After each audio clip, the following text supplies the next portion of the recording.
I love it here. I look forward to coming to work every day, being a part of this team. Like a family away from home. Where everyone feels like everybody knows their name. A city that supports you. We see that with our benefits. A pension, vacation days, job security. Being able to be heard. We feel valued.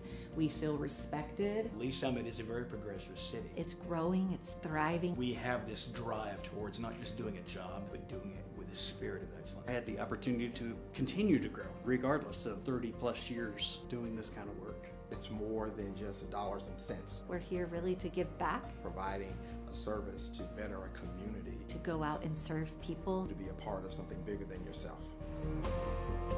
If I would have known what I know now, years ago, I would have been here much sooner.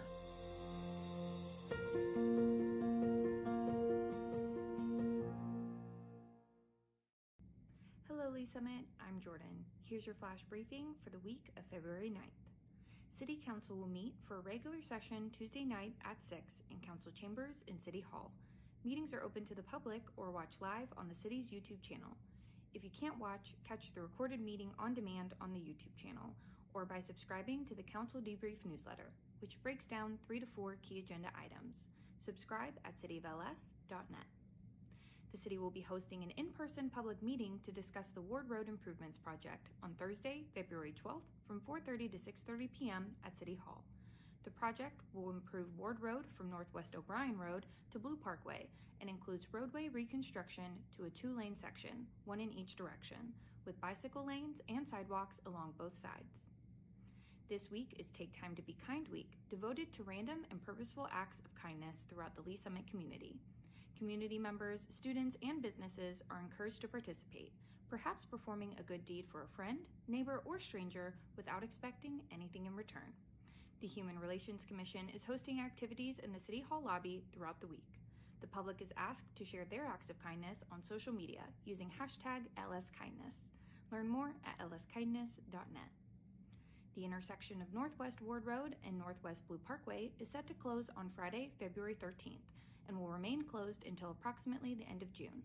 A section of Northwest Blue Parkway between Northwest Executive Way and Northwest Ward Road also will be closed. The closures are necessary for the construction of a roundabout at the intersection of Northwest Ward Road and Northwest Blue Parkway as part of the Ward Road Improvements Project. For more information about the Ward Road Improvements Project, visit cityofls.net/ward. And a reminder, city facilities will be closed on Monday, February 19th for President's Day. Thanks for listening and have a great week.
The City of Lee Summit has hundreds of traffic lights across its more than 1,000 lane miles, all managed by the city's Public Works traffic technicians. The work happens inside those metal boxes on the side of each intersection. Inside, technicians program a device called the controller. The controller communicates directly with each signal head via underground wires, telling each light when to turn on and off based on a programmed cycle. City traffic engineers design this cycle to allow traffic to flow as efficiently as possible for that particular intersection. In order to best match current traffic patterns, they install something called a detection system. Detection systems have taken many forms over the years, from sensors in the pavement to radar boxes. But in Lee Summit, they primarily consist of cameras, which workers mount above the traffic signals. These cameras don't record video or your speed. Instead, they monitor the spaces at the front of the intersection and identify when a vehicle is present in a specific spot. Once a vehicle is identified, the detection system sends a message to the controller, which then adapts its standard cycle to best serve the cars that are present. The pedestrian button works in a similar way. When the button is pressed, the controller receives a signal, requesting that it allow that section of the pedestrian walkway to go, which it then inserts into the signal pattern. Technicians also install something called a conflict monitor. The conflict monitor is a device in which they program all the potential patterns of lights that would lead to a collision. If the other systems mistakenly trigger those patterns, the conflict monitor sends the intersection into flash, causing all lights to flash red and directing drivers to treat it like an all-way stop. City traffic technicians implement and maintain these systems so effectively, we rarely consider them. But every time we safely pass through a signal-controlled intersection, it's all thanks to their work. So the next time you're waiting at a red light, remember the delicate coordination of super smart systems that move you through that space safely and efficiently every day.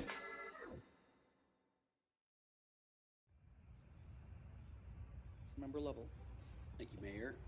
Great presentation, Ryan. Thank you. Is there any indicator that shows, are we supporting a need? You know, they talk about like gym rats, kids that grew up with their dads that were coaches. Like I was a city hall rat. My dad, Tom Lovell, was hired as the Parks Administrator in 1978 and spent 40 years in public service here in Lee Summit. I would go up on the weekends when he was working and I'd run around and play and do things, and I didn't know what he was doing at the time, but I just knew that was part of our weekend routine some days was to go up and hang out at City Hall. Being part of a city from a young age to now in my adult life, you reap so many benefits from that. The people you know, you care more for something that you've been a part of. My wife and I knew we wanted to raise a family. Just trying to find a community that we thought we could raise our children in, that was good to me, and it just felt like the right move as we were deciding on a city to come back to.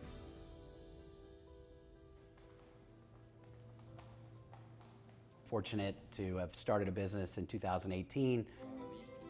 I founded Level Insurance Group, and we are a business insurance brokerage. So we help businesses procure insurance. Decided to throw our flag in the ground here in Lee Summit, and it's grown. I also have this passion for learning and curiosity, and I started a podcast series. So I really enjoy this opportunity where I sit down with business owners and tell their story. And get this out to other people in hopes that maybe it betters their life and gives them some inspiration or something. It's going to be a really exciting time, and obviously this city's in my blood. My dad's been a part of it for a long time, so I'm really excited. Thank you all.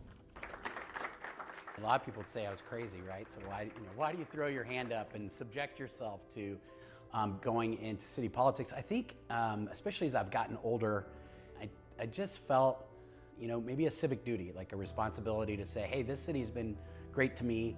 Here's a way that I can give back and take some of my skills and put them to work for the people of this city. I wanted to bring a different, maybe way of thinking and take some of my business acumen and see areas that it may apply to how we develop and grow this community and just give a different perspective.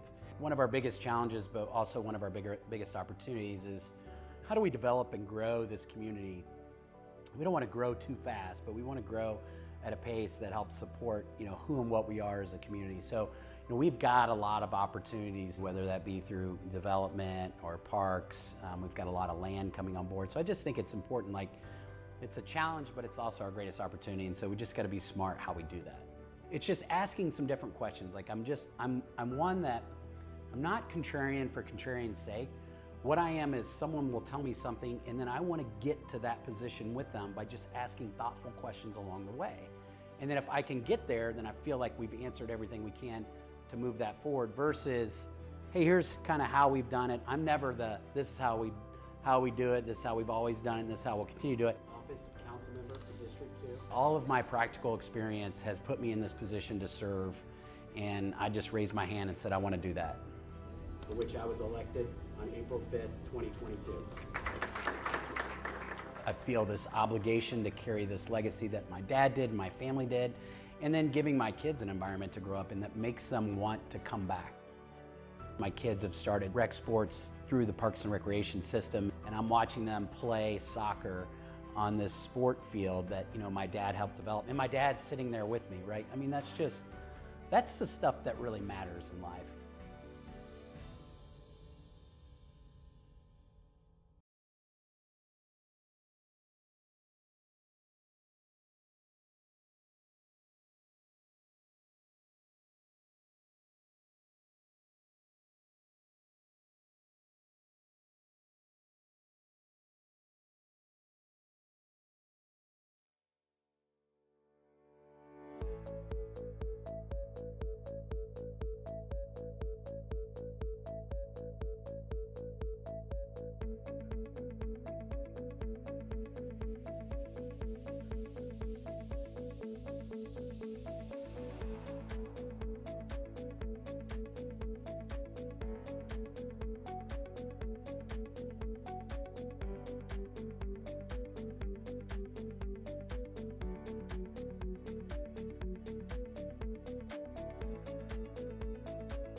the February 13th City Council Rules Committee meeting. Can I get a roll call, please? Vice Chair Shields. Here. Councilmember Pryor. Councilmember Rader. Present. Chair Level. Here. I would look for a motion for approval of the agenda.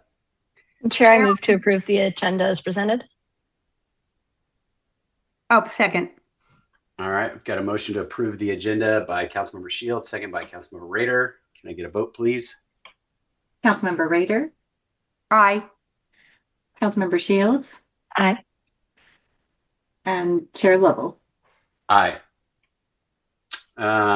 Do we have any public comments? I mean, I think it would be appropriate if we had some public comments today. Mr. Andrew Elson is on the line if he'd like to make comments. Andrew? Yeah, this is Andrew. I'm not gonna even turn on my video. Oh, that's fine. There you are. So I guess I was the one that presented in City Council regarding this public comment process. And so I think that's kind of where this has all started, or at least, and I appreciate you guys doing all the effort around this. I will say, so you guys already heard that testimony in City Council. I'm looking back to like when the first time that I presented at City Council, I walked into that table and I saw that there was this sheet of paper that said I could do a public comment. And I was actually speaking on something that was on the agenda that night, and I had no clue that those were separate. So I just wanted to note that that is very important that we kind of train people that those two things are very separate. I think that night I was also told that the general public comment is 3 minutes, but if it is on a regular agenda item, that there was not a time limit. And I don't know that that is to be true. Everything I can find in the city's code actually kind of supports that as best I can tell. The other things that I would mention is that if you look at the code, a lot of it is actually tailored around like what we're doing here in a video conference versus being in person. So I think there's some work to be done there. But my ask was just to try to make it so that people knew what they needed, what the difference is, and what they couldn't do, and all of that. So, and I know you guys have got a tough job, and so anything that would be there to help people, I think, would be good. So, does that bring up any questions for you guys? I guess that's my. No, I think that was our general understanding of your comments, and I think what we're going to do is actually kind of go through the ordinance. Mr. Head is going to kind of walk through that. I would say, like, I've already got a couple of ideas based on your suggestions there that I think we could address. It may not be in the ordinance, but just more clarity for people when they come in to speak. Maybe there's a sign or something there at the door. It says, "Hey, are you wanting to speak? You know, here's agenda items versus public comments," and making sure we discern those, and then making it easier for people that walk into a meeting to know what to do if they wanted to do that. But we'll get into some of those things, and then appreciate your. I think we're always looking to make things better. I mean, but we'll go through that and see what we need to do or don't need to do on the ordinance side, and then maybe there's just some procedural or things that we can do outside of the ordinance to make it easier for people. So appreciate your willingness to come in. And one other quick comment: if you guys were to create like a quick reference guide, I don't know if you guys can get feedback on that. But I would love to provide feedback if I don't know what those rules and procedures. Well, I mean, yeah, yes and no. I mean, the general consensus is like we've got the rules of the ordinance. Like, I don't think it's going to be overly complex about. I mean, we do try to put some guardrails up there because if we didn't, like, I mean, certainly you could get in a situation where if you didn't have a time limit or you didn't have some guardrails, someone could sit there and talk the entire night. And I mean, we just don't want any stuff like that. So I think. We'll try to come up with some ideas and thoughts and put them out there, and you certainly could. We might share those with you, and you could give us some feedback. But I think from there we'll go. If you don't have anything else to add, I'll just jump over to Mr. Head and let him kind of present. And Andrew, you're welcome. I think you're welcome to stay on and watch. It I don't know how this works, Mr. Head. Like, if you go through this, like, is it a public hearing where I would ask the public if he had more questions about what we discussed, or how does that work here versus like a city council meeting? Well, these are a little more informal than city council, but no, this is not a public hearing. It's simply not a public hearing. So the only thing that we need to do before we actually get into discussion about the public comments and potentially amending public comments is there is the approval of the action letter that we need to I don't jump to see that before on we. my deal there. It's the public comments was 4, so now we're going to go into business, right? Right. So, right. So let's do that then. Let's go into approval of the action letter for the March 2025 City Council Rules Committee meeting. I'd look for a motion there. Chair, I'll make a motion to approve the consent letter, the approval letter. Oh, I didn't say that right. Action letter. Action letter. Thank you, Mr. Lovell. Second. All right, I got a motion to approve the action letter for March 20. I got a second. Can I get a vote, please? Councilmember Rader, Aye. Vice Chair Shields, Aye. Chair Lovell. Aye. All right, that takes us into our first agenda item, amending public comments with our presenter, City Attorney, Mr. Brian Head. Thank you, Mr. Chairman. So after the comments that Mr. Elson made, the item was discussed. I don't know that this item was technically referred to this group, but regardless, it's here in front of us. And let me just kind of run through the way things exist now, and then I can talk about kind of what I have done to try to help get us started. I'll talk about it in that way. So the way things exist right now, the public participation pieces right now in our code there's a provision regarding public comment that is in 2-45 of the code. We have a provision regarding public hearings, and Mr. Ellison, I think this is the one that you didn't necessarily find, but it's in 2-49 Rule 13. It's part of the council rules. And then you're correct that in 2-50 we have the piece about video conferencing and how we handle public comment, or I'm sorry, public hearings during video conferencing, because it is a little bit different. Back during COVID, when we were doing everything on video conference, we needed to have some guide rails for how that worked. So what I have done, and you have an ordinance before you that was on the agenda, in order to make it easier for these all to be found and seen and easier to understood, I've moved everything into what is currently now the existing 2-45, and it's called public comment. And I've called it public participation in meetings. And within that, we have 3 separate sections, 1, 2, and 3. The first one is public comments, and it tells you what the rules are there. The body of that is completely unchanged from the way 2-45, the existing public comments section, reads right now. The second section is called public hearing, and it is there's one change that I made to it in order to clarify it. And I will say it is correct that right now there is not a hard and fast time limit by rule for public hearing. The rule just simply allows. Ryan? Yes. I don't want to interrupt you. Do you want me to share that ordinance so we're all reviewing it together? I sure can. I have it up on my screen if you want me to pull it up. Yeah, that'd be great, because for some reason it doesn't want to. I had it open, and so I could do that. I'm sorry about that. Okay, no problem. I'll do that right now. Let me do it, because I'm going to need to scroll through it and stuff. Okay. It'll just be easier if I can do it that way. Okay. Just a moment here. Oh, you have to turn sharing on. Sorry about that. But yes, it is a good idea. I'm laughing with you. Scroll through it. Okay, so now it looks like I can share. Which one is this? I believe it's that one. Okay, so you should be seeing, and let me go to the top of it.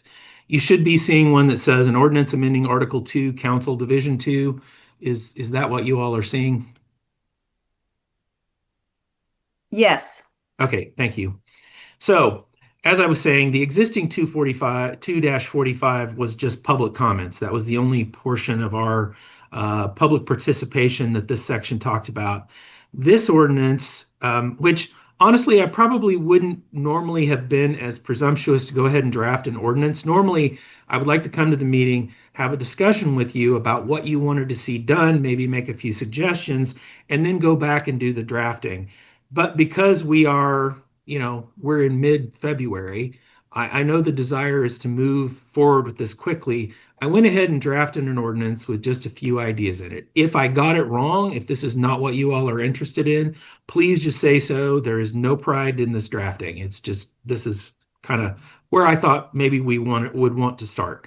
So, like I said, I took everything that we had related to public comment and public hearings and moved it from the 3 different places that it was in the code into a single spot so it would be easier to find. So you can see here, 2-45, I'm calling it public participation in meetings. The first one, number 1 here, is public comments. That is completely unchanged from the existing language that is presently under the public comments section in our code. 2 is public hearings. I'm calling it generally.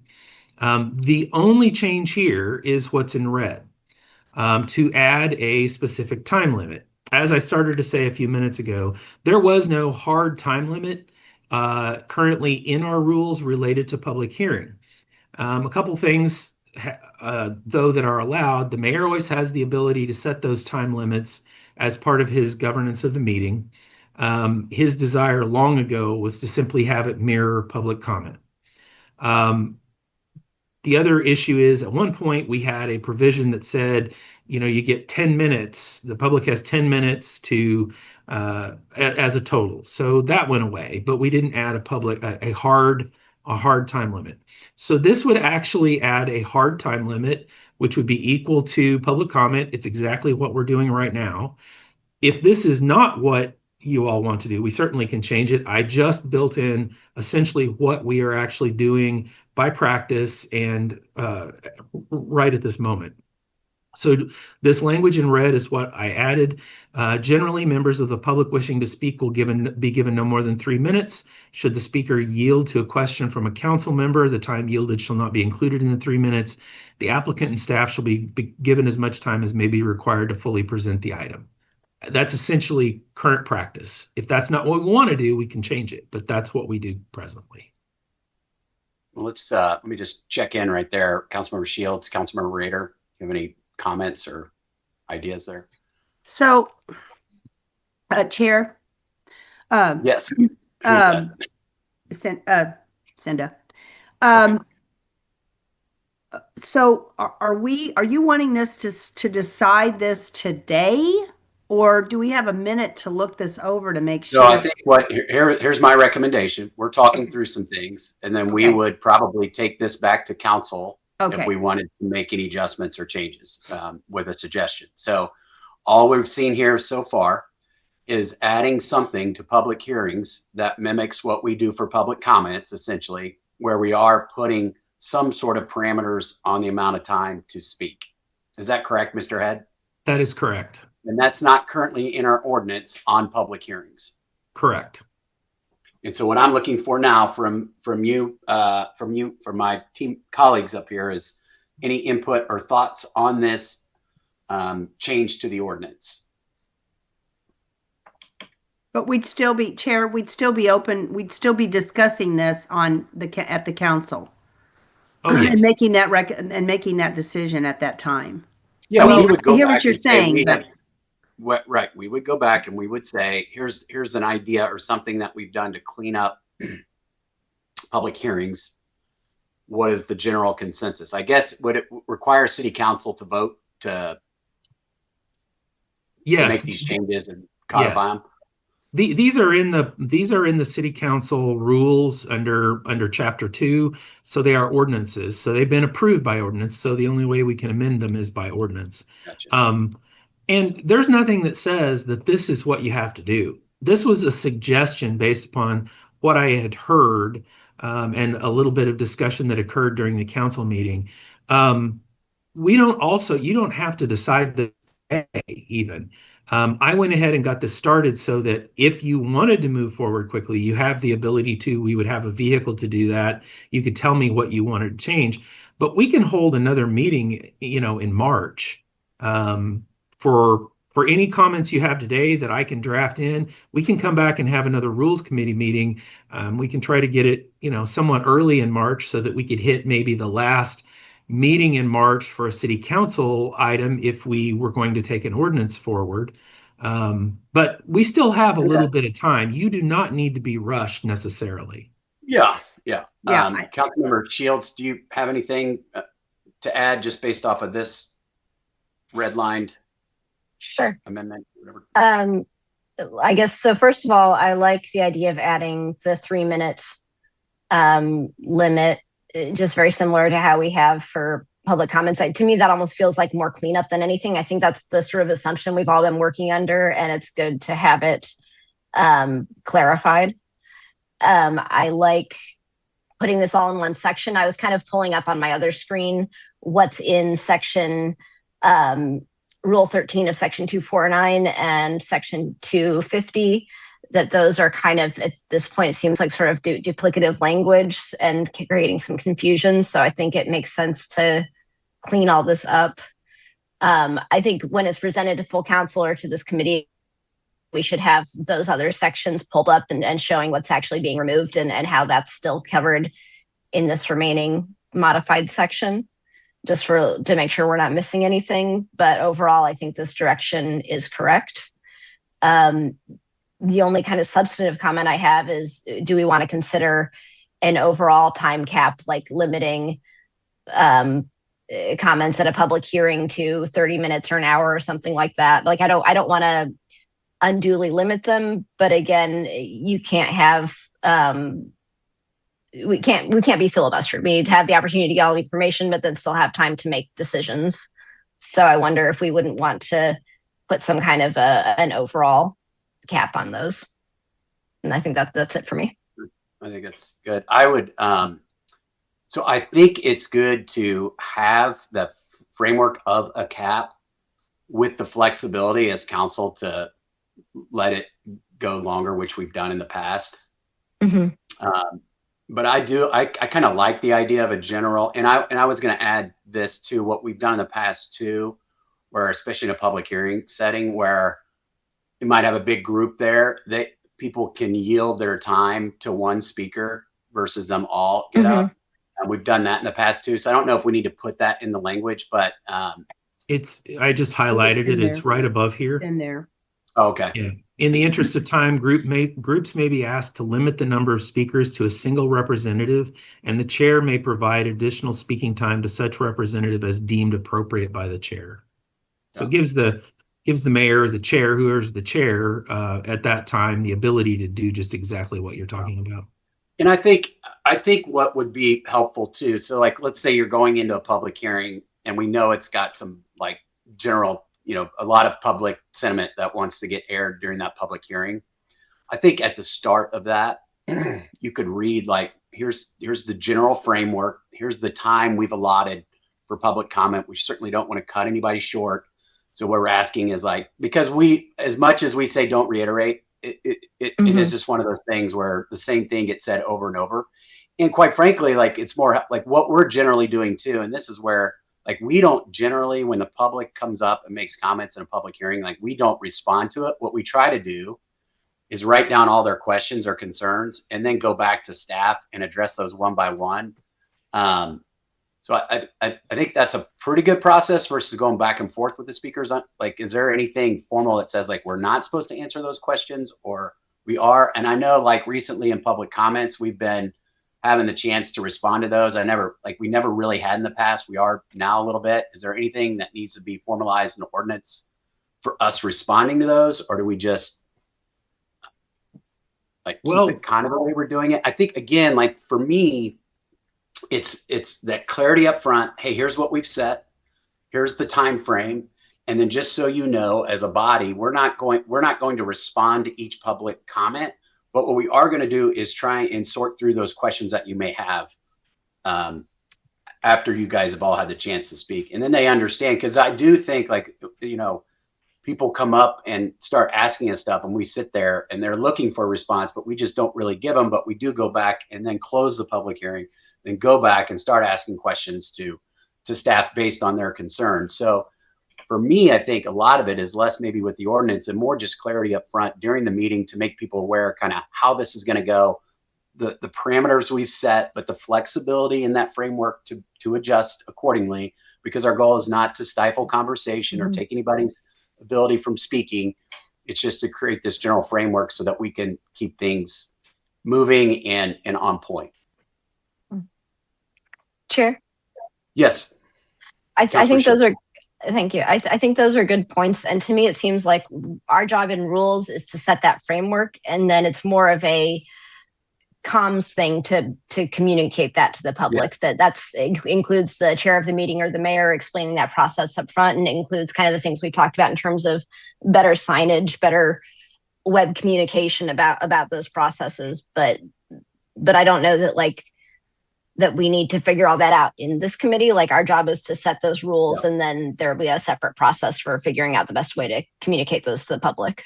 Right? So yeah, let's do that, and then maybe we come up with something outside of that we could talk about at council or something, or figure out a way to improve those comms. We could do that like at Roundtable or something to staff, like to draft something for us to come back and do something. So in general, I like this change. Is there anything else we would want to add to that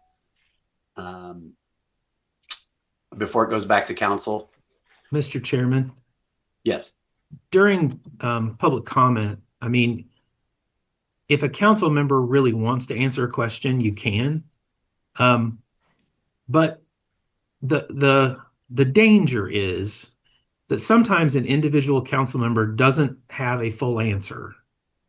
And so, you know, it's better if we can, if maybe that person doesn't get the immediate answer that they want, but it's better that we give a correct answer. In my opinion, it's better that we give a correct answer. And it may just mean that, you know, the chair or a council member, either one, will say, hey, can we make sure that staff follows up on this question and gets an answer to the member of the public who's asked, and also to the council, so we all know the answer as well. It's a little dangerous for us to just be, you know, answering questions when somebody's just rapid firing questions. And I can think of lots of times when that's happened. It's not to say that it can't happen. It can in public comment. Now, public hearing is a completely different story. I think if you've got somebody coming up during their testimony in public hearing and saying, I want answers to X, Y, and Z, well, the appropriate thing to do for the mayor as the chair or a council member is to right then and there put the applicant and or the staff and say, you heard the questions, please answer those on the record to the extent that you can. I mean, I think that's the way you handle that. I don't think that's necessarily a rule, though. Yeah. So again, I think this kind of comes back to Councilmember Shields' point, was like, maybe we just have a general discussion more about comms and less about like what this is. But I do think that I think that would be worthy of further discussion and kind of but outside of rules. So I think unless anybody has anything they want to add or change here, I'm good kind of how it's written. Chair? Yes. I just want to be clear here. So are we saying at this point, I'm okay, I guess, with what's written here, but I haven't had a chance to really read through this and understand it. And so to make sure that it all flows together. But so are you trying to say that we're just going to recommend that this just go on to council, or are we going to come back again after we've had time to review it and do a little bit more on it? Or, I mean, what's the thinking there? Well,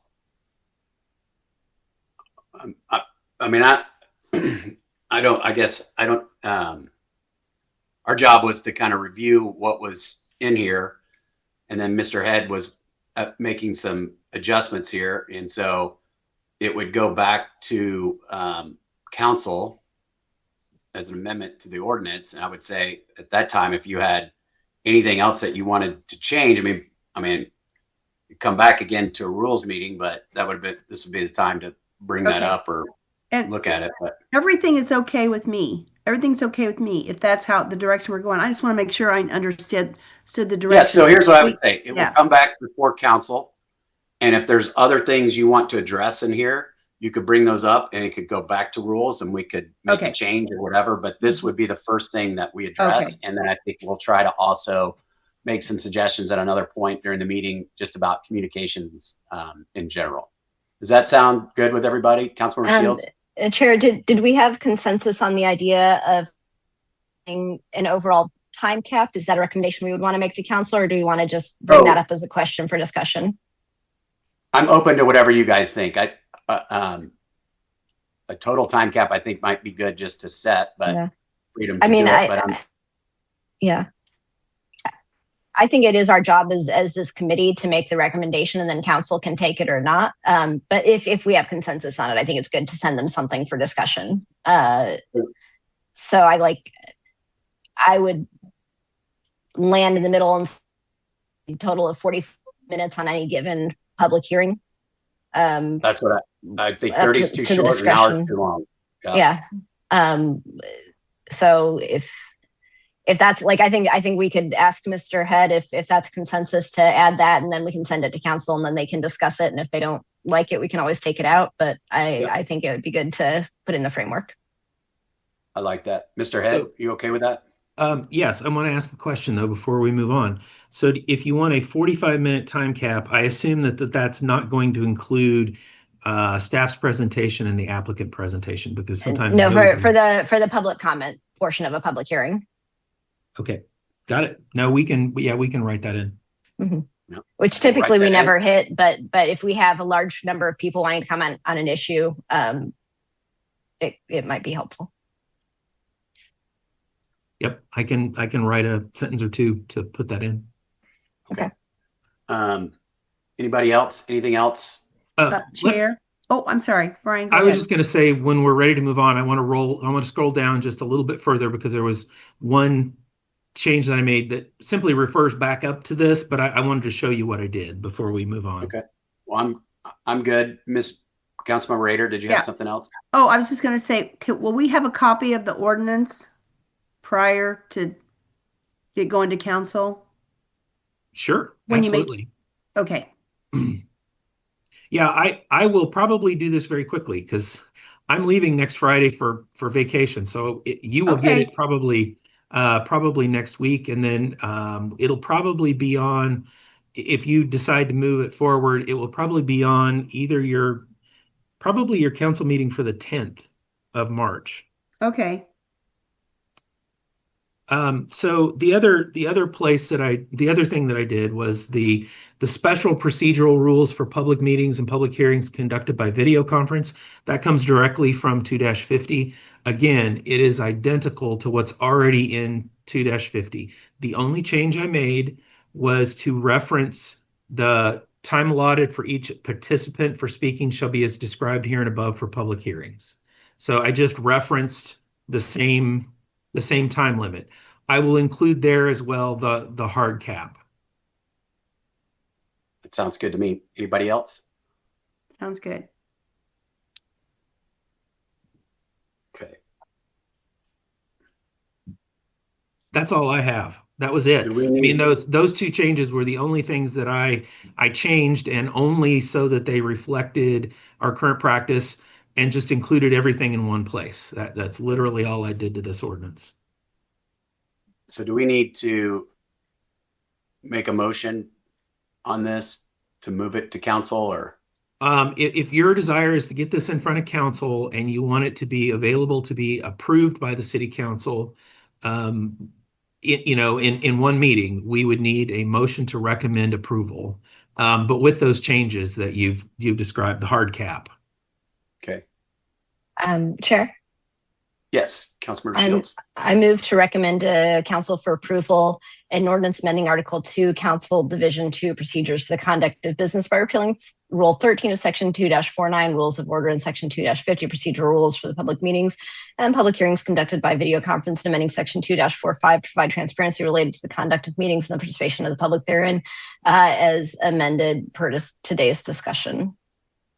Second. All right, I got a motion to recommend to council for approval of the changes as presented, and a second. Can I get a vote, please? Vice Chair Shields. Aye. Councilmember Rader. Aye. Chair Lovell. Aye. All right. That takes us to item C, discussion filling charter vacancy, again presented by City Attorney Mr. Head. So this came up a few meetings ago as well, kind of about the same time that we started talking about public comment. We know that right now, based upon the individuals who are running for election, that we will absolutely have a vacancy on the Charter Commission come April. And so the discussion was that we needed, number one, a procedure as to how we would fill that vacancy. And it occurred to me as I was going through again, I don't normally like to be this presumptuous and bring you things that are kind of half-baked. I normally like for you to get your feedback, but I know, time is of the essence for all of this. But I know we have a short amount of time. We know that one individual is coming off the Charter Commission.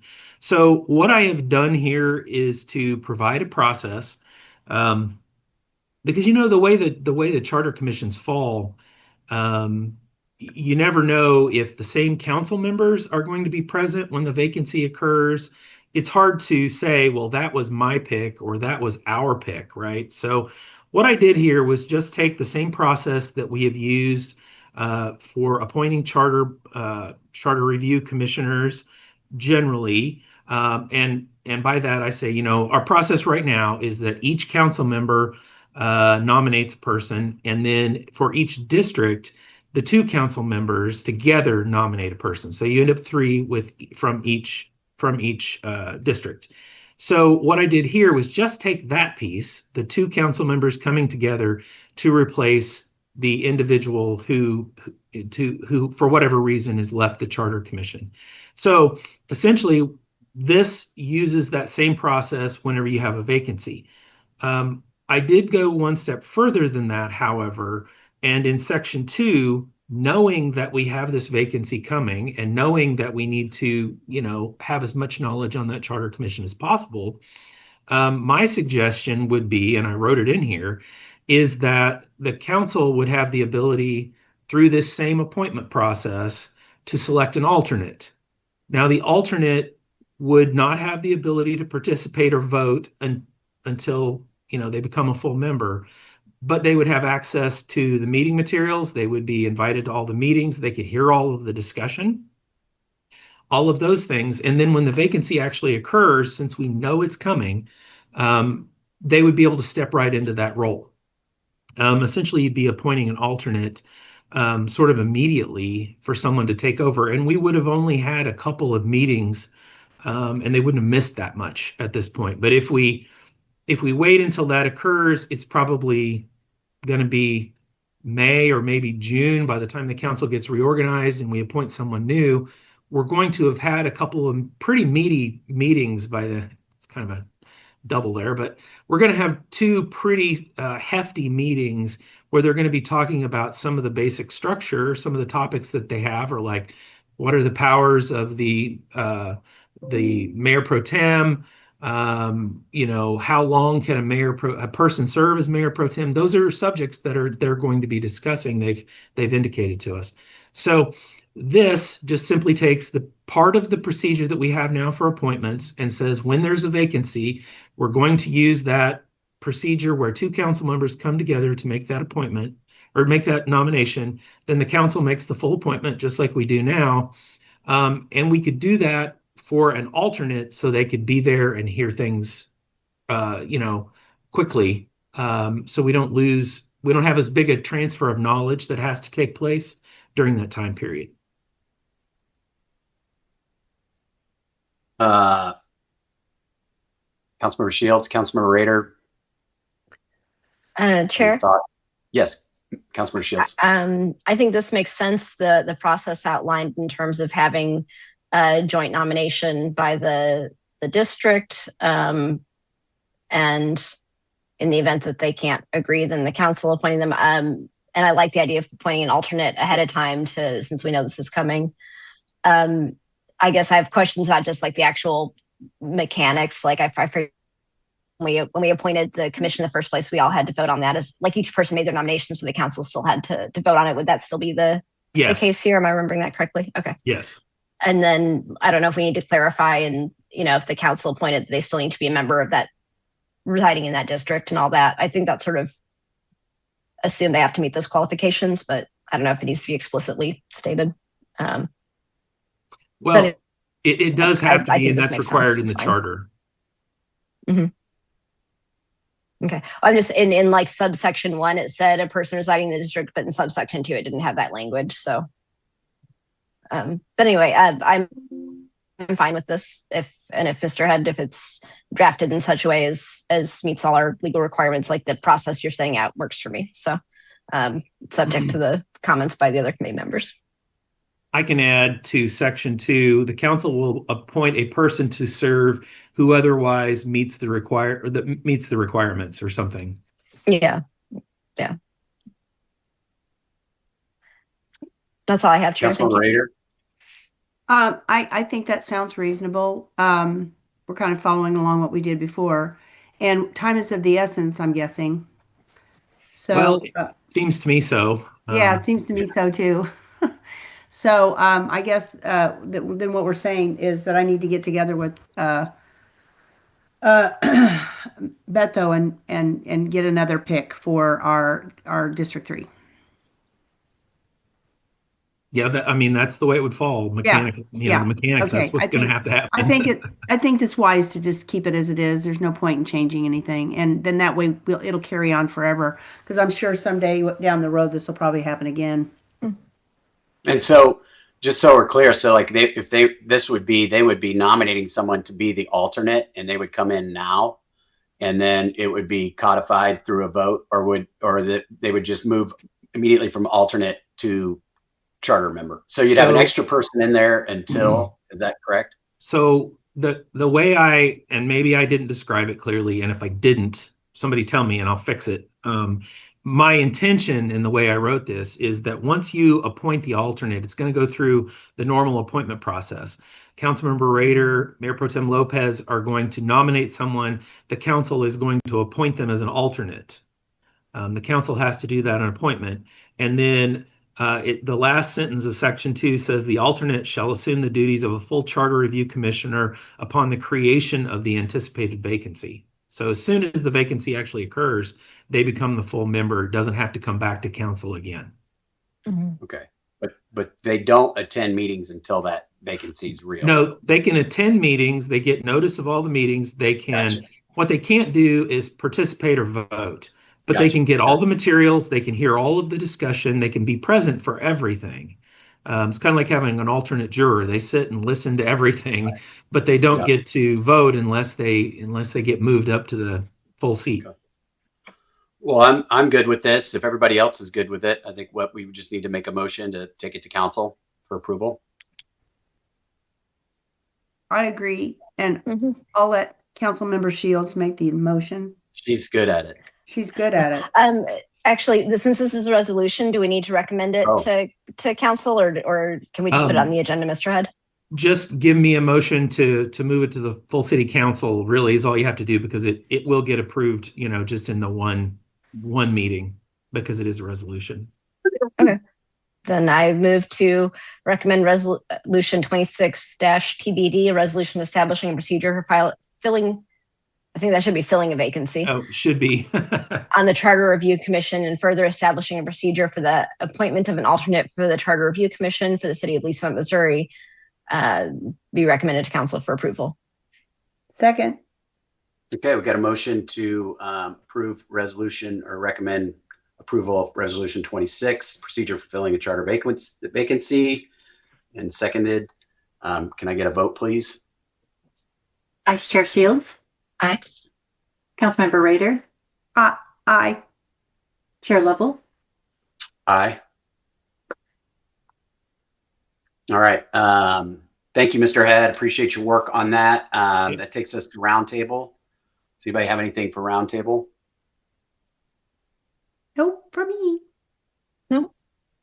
All right. Well, that was very efficient and productive first rules meeting. Yay. Thank you, Chair. Yeah. Thank you, guys. This meeting is adjourned at 12:15 p.m. Just so you all know, these will be on the 10th. Already adjourned it. No, I'm just kidding. No, it's fine. I'm just telling you, they'll be on the 10th, not the 3rd, because I won't be here for the meeting on the 3rd, but I will be for the 10th. So I'm going to go ahead and get these done, cleaned up, whatever we need to do, and get them on the agenda for the 10th. And I'm hoping Trisha is going to help me because I know she's on here. I'll be asking for her assistance because I am going to be gone from the 20th through the 6th. So I'm going to be gone. I'm going to get some vacation time in the sun. So. All right, great. I'll get those started for you, but you have to bring me back something shiny. Yeah. Okay. See if I can find a shiny rock. Well, thank you guys. Everybody have a good rest of your Friday and have a great weekend. Thank you. Thanks. Thank you.